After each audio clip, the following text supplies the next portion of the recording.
सगरा माथै चढे जस्तो भयो मलाई त।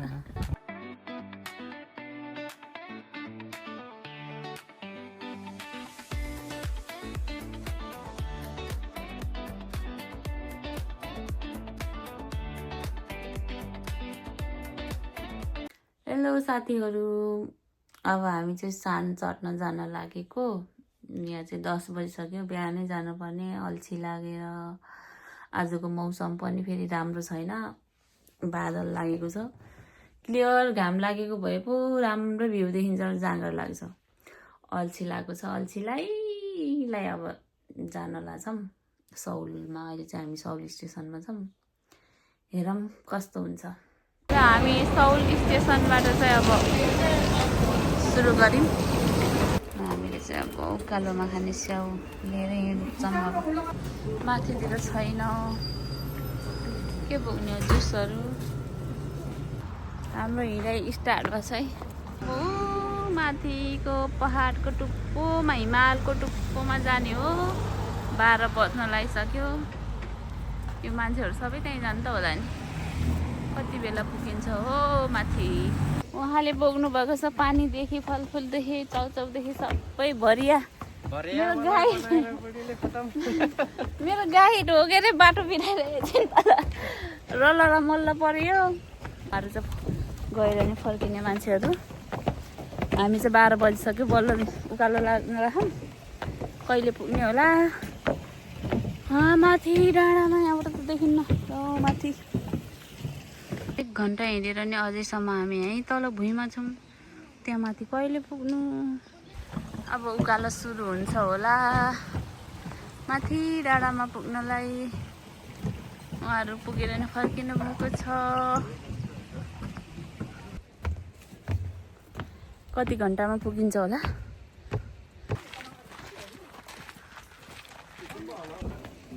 कस्तो राम्रो।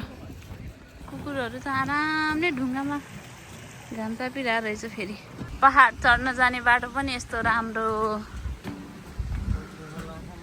हाम्रो नेपालमा नि कहिले होला। हाम्रो नि कारखानी जाने बाटो यस्तै बनाइदिए त दिनकै दाउरा काट्न जाने हुन्थ्यो नि। उकालोमा हेर्दा हेर्दा मेरो दम घुट्गयो। अझै कति उकालो हिँड्नु पर्ने हो। ल है हामी चाहिँ यहाँ कस्तो राम्रो बस्ने ठाउँ रहेछ, बसिरह्यौँ। भिडियोमा त सुनिन होला यति बिस्तारै।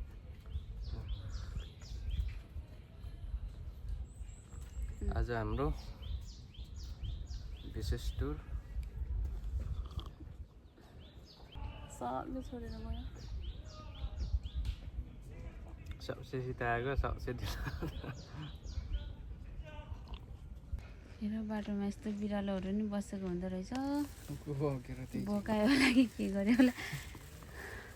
माथि चाहिँ बुद्धको गुम्बा रहेछ। ठाउँ ठाउँमा बुद्धको गुम्बाहरू आउँदो रहेछ।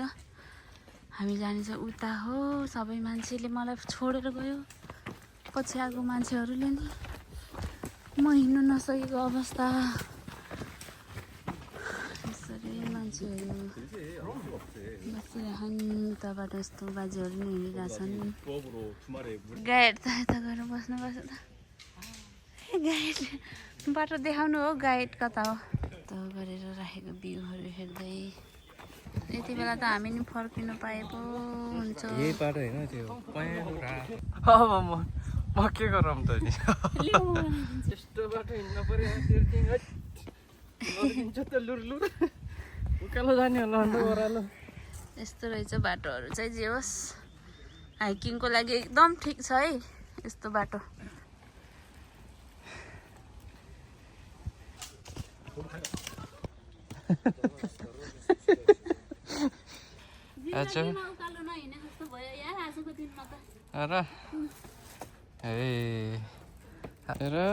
मेरो बुलीको हाल आज ट्रेकिङ आएको।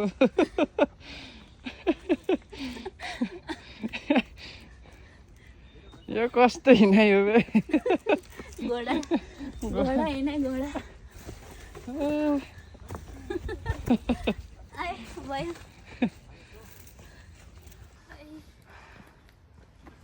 दुःख भयो। अब सजिलो बाटो जाम भन्न मान्नु नगरे डिफिकल्ट बाटो मान्यो यता हेर पहाड देखाउ त माथि हामी जानुपर्ने बाटो ठाउँ डेस्टिनेसनतिर आइपुग्नलाई त्यहाँ माथि जानुपर्ने छ लगभग अब आधा घन्टा 3 घन्टा हिँडिसक्यो अब आधा घन्टा बाँकी छ कहिले होला कुकुर पनि पहाड चढेर आयो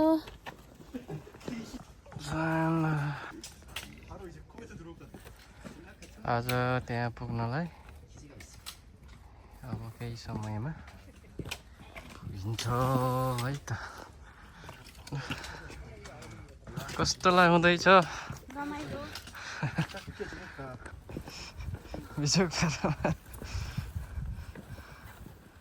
कता हो यस्तो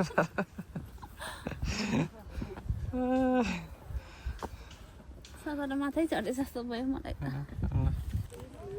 हेलो के हाल लाग्यो नेपाली चाउचाउ अनि आइपुग्नु लाग्यौँ है यत्रो बाटो हिँडेर ओ त्यहाँ माथि पुग्नु छ अझै नि फाइनल्ली अब चाहिँ आइपुगे जस्तो छ हिमाल त होइन जोस पहाडको गेट जस्तो छ है यो चाहिँ अब जाम कस्तो छ हेरौँ साथीहरू कस्तो लाग्यो त नि यो चाहिँ सौल चाहिँ आम्मा हेर्नु न आज घामै नलागेर यस्तो बादलले ढाकेर के को गतिलो होस् हेर त भिडियो बनाउनु मान्छेहरू नेपालीहरू चाहिँ यत्रो मान्छेहरू छन्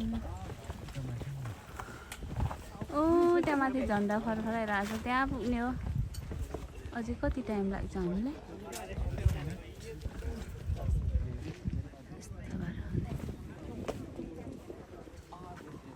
उता पनि मान्छे छन्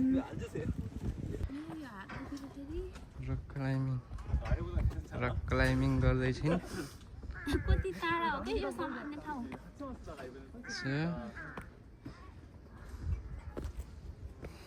बल्ल थकान मेटियो त्यो पहाड त्यो मान्छेहरूको नजराले देखेर म अचम्मै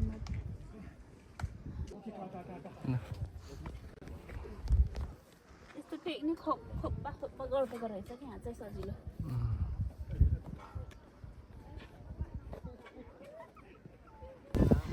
मान्छेहरू कति धेरै हो कस्तो भइरहेछ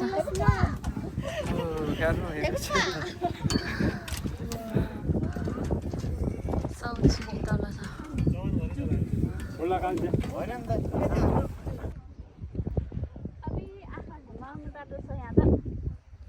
टुङसान आएको हजुर हेर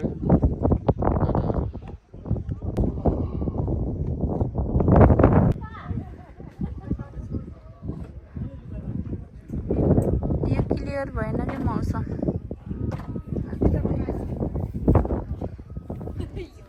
रेसम फेरि सरिरहेको रहेछ माथि फेरि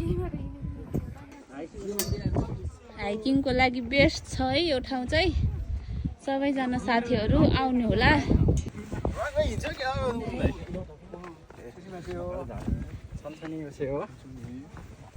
ए हामी जाने चाहिँ उताबाट रे अबि के हो यस्तो गरेर पहाडलाई खोपेर समात्ने ठाउँ बनाइदिएर माथि चढ्न यस्तो राम्रो बाटोको व्यवस्था छ साथीहरू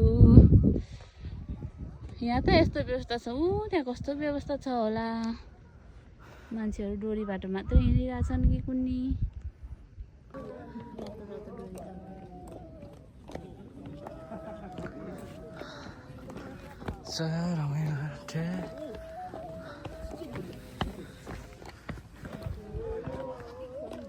फाइनल्ली हामी चाहिँ अब टुप्पोमा आइपुग्न लाग्यौँ सबै मान्छेहरू फर्किरहेछ हामीलाई अघि बाटोमा भेटाएको मान्छेहरू सबै माथि गएर फर्किसक्यो हामी त यत्रो टाइम लाग्यौँ कि हेर्नु सबजना फर्किरहेछ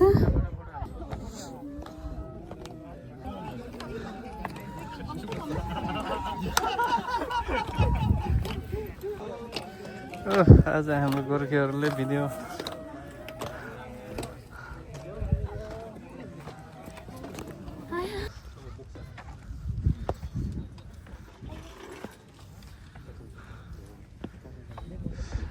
डेस्टिनेसन हामी चाहिँ अहिले यहाँ टपमा आइपुगिसकेछौँ। यहाँ चाहिँ फोटो खिच्नलाई लाइन बस्नु पर्दो रहेछ कि लाइन चाहिँ यताबाट तल लाइन छ ठुलो लाइन छ फोटो खिच्ने। म चाहिँ फोटो खिच्न वेट गरिरहेको छु। किराले टोकेर मार्नु लागिसक्यो चिलाइसक्यो। यस्तो छ है यहाँको अवस्था चाहिँ भन्ने बोल्नु नै आउँदैन के बोल्नु यस्तो डर लाग्छ बाटोखेरि।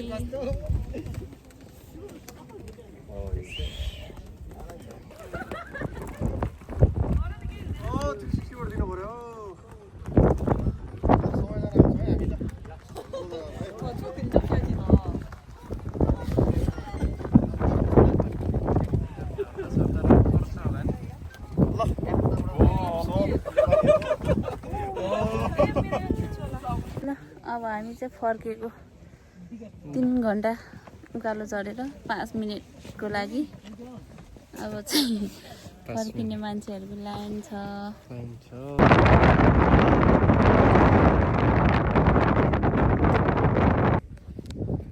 अब चाहिँ हामी फर्किनु लागेको।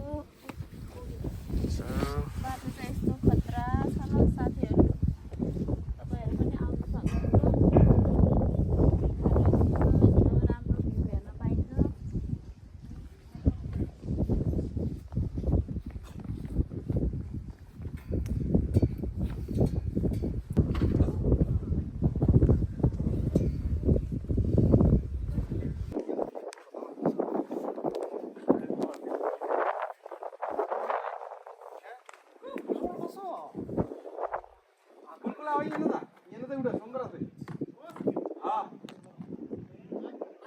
बुढीलाई ठगाइ लिएर सुतिरहेछ।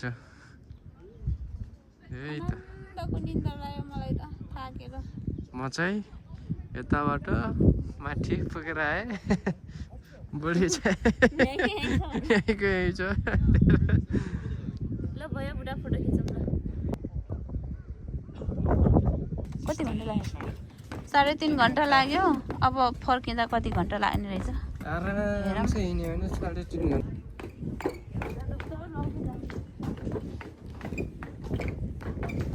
अवस्था चाहिँ एकदम नाजुक भइसकेछ। लुगाहरू दुखेर आमामा ज्यान दुखेर बेहाल छ। माथिको पहाडबाट हामी बल्ल बल्ल झऱ्यौँ। बाटोतिर चाहिँ यस्तो गुम्बाहरू केहरू बाटोतिर आइरहेको छ। अब हामी अप्ठ्यारो बाटो काटेर सजिलो बाटो आइपुग्यौँ। रात परिसक्यो, जङ्गलको बाटोमै चराहरू बास बसिसक्यो। कराउँदै थियो, अहिले त कराएन त।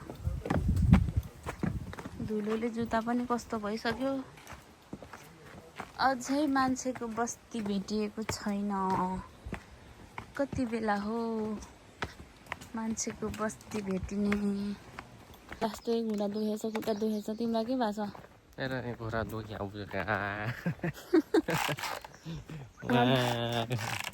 अब हामी आइपुग्नै लाग्यौँ। अझै नि हिँड्नु छ होला 20 मिनट जति त। अनि त्यहाँबाट बसमा चढेर फेरि ट्रेन स्टेसन गएर फेरि ट्रेन चढेर सौल जाने हो। अब यो ट्रेन सौल पुग्छ 5 मिनटमा। कोही नै छैन ट्रेनमा, कति आनन्द हो। बाई बाई, हेर्दै गर्नु होला हाम्रो भिडियो।